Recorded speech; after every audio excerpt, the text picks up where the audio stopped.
72 జాతీయ చలనచిత్ర పురస్కారాల చరిత్రలో బాలరామాయణం తర్వాత 35 చిన్న కథ కాదు చిత్రానికి అవార్డు దక్కడం పట్ల చిత్ర దర్శకుడు నందకిషోర్ ఆనందం వ్యక్తం చేశారు.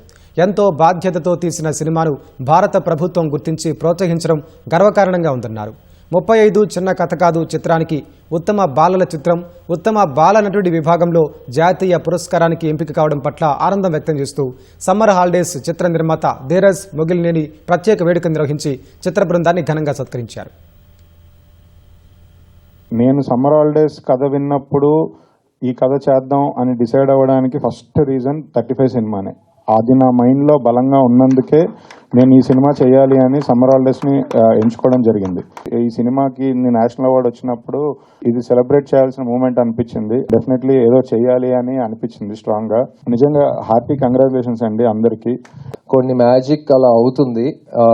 నందు ఏ ముహూర్తాన స్క్రిప్ట్ రాశాడో, ఎంత గట్టిగా అనుకున్నాడో ఈ కథ చెప్పాలని, అది కొడితే ఎంత దూరం వచ్చింది అంటే వరల్డ్ మొత్తం మాట్లాడుకుంటున్నారు.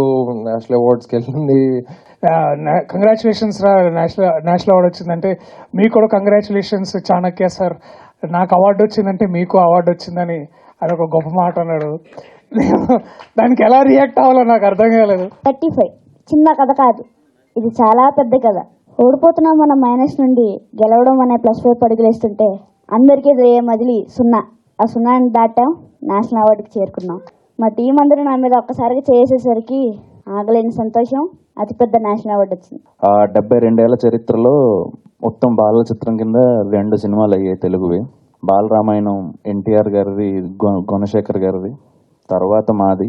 గర్వంగా చెప్పుకుంటానండి.